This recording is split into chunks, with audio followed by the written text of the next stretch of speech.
Hello everyone. जैसे आप लोग देख रहे हैं कि भर्तियां तो बहुत ज़्यादा हैं, लेकिन कोई भी पद नहीं भरे जा रहे हैं और ना ही कोई वैकेंसी आ रही है। इसमें राज्यसभा में बताया गया है केंद्र सरकार के महकमों में 8.72 लाख पद खाली हैं। 8,72,000 के करीब पद खाली हैं। राज्य मंत्री जितेंद्र सिंह ने राज्यसभा में ये जानकारी दी है, लेकिन कोई भी अभी भर्ती नहीं की जा रही है। लेकिन इसमें जो आपके जैसे पीटी उत्तर प्रदेश में हो रहा है, उसी प्रकार से सीईटी केंद्र सरकार द्वारा जब कराया जाएगा उसके बाद ही आपकी भर्ती प्रक्रिया चालू होगी। तो भर्ती की परीक्षा को तेज करने के लिए एजेंसी का गठन किया गया है, इनके द्वारा बताया गया है, जितेंद्र सिंह के द्वारा। देख लेते हैं इसमें क्या क्या कहा गया है। देश में एक तरफ बेरोजगारी विकराल रूप धारण कर रही है, वहीं केंद्र सरकार के महकमों में 8.72 लाख पद खाली हैं। खुद सरकार ने गुरुवार को संसद में यह बात स्वीकार की। 2020 तक केंद्र सरकार के विभिन्न विभागों में करीब 8,72,000 पद खाली थे।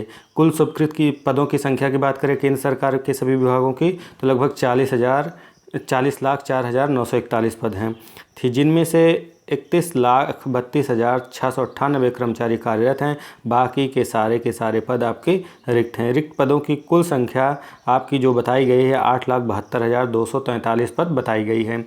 2016-17 से 2020-21 के बीच यूपीएससी ने 25,267 उम्मीदवारों की भर्ती की। वहीं एसएससी ने 2,14,601 उम्मीदवारों की और रेलवे ने 2,04,945 अभ्यर्थियों की भर्ती की है। बता दें केंद्र सरकार भर्ती की परीक्षा को तेज करने के लिए एजेंसी का गठन किया है। तब एजेंसी गठन के बाद आपका जो सीटी एग्ज़ाम होगा वो होगा, उसके बाद की सारी भर्तियां होंगी जो उस लेवल की रहेंगी और अन्यथा भर्तियां आती रहेंगी। उसके बाद दिया गया है अगला जो न्यूज़ है, संस्कृत शिक्षक भर्ती में मेरिट लिस्ट बनेगी।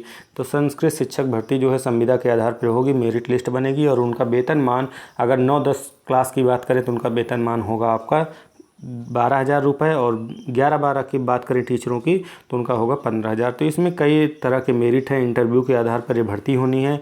तो कैसे भर्ती की जाएगी देख लेते हैं। तो इसमें पूर्व माध्यमिक में कहा गया है कि हाई स्कूल, इंटरमीडिएट, स्नातक प्रशिक्षण के अंक जोड़े जाएंगे।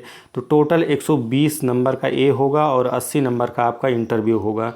तो 120 में से आपका जो लोग हाई स्कूल, इंटर और स्नातक में फर्स्ट डिवीज़न है उनका 60 नंबर बनेगा और जो लोग सेकंड डिवीज़न है तीनों में उनका 30 नंबर बनेगा और जो लोग तृतीय हैं उनसे कोई मतलब ही नहीं है। वो अगर थर्ड डिवीज़न है तीनों में तो अनर्ह है, मतलब कि इस भर्ती की योग्य नहीं है।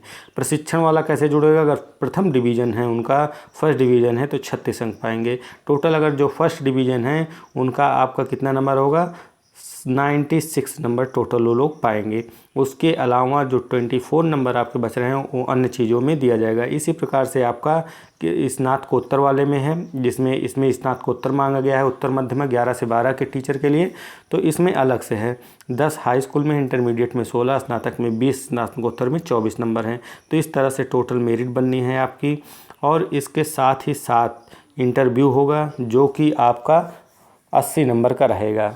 तो इसमें आपको जो लोग पीएचडी किए हैं उनको वरीयता दी जाएगी। पीएचडी वालों को वरीयता दी जाएगी, 10 अंक के अतिरिक्त वरीयता दी जाएगी। तो यही सब है। स्नातकोत्तर में आपका पीएचडी के लिए 20 अंक दिए जाएंगे। तो जो लोग इसके योग्य होंगे, जैसे ही नोटिफिकेशन आता है वो लोग इसमें अप्लाई कर सकते हैं।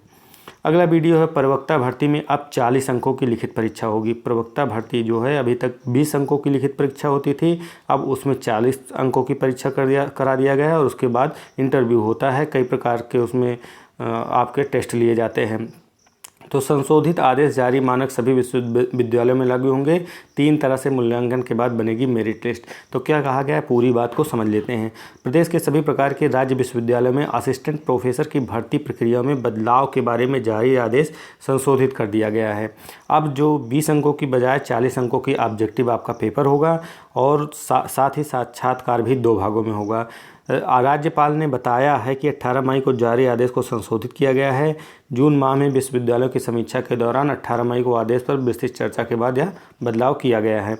असिस्टेंट प्रोफेसर के पद पर चयन प्रक्रिया 2 चरण होंगे। पूर्व के आदेश में अभ्यर्थियों के विषय की जानकारी मूल्यांकन के लिए 20 अंक होते थे, लेकिन अब की बार बदलाव किया गया, अब 40 अंक कर दिया गया है।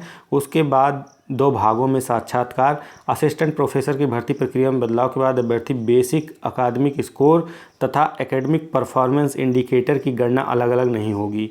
बेसिक अकादमी स्कोर API और लिखित परीक्षा में प्राप्त अंकों को जोड़कर स्क्रीनिंग कमेटी द्वारा एक समेकित मेरिट लिस्ट बनाई जाएगी।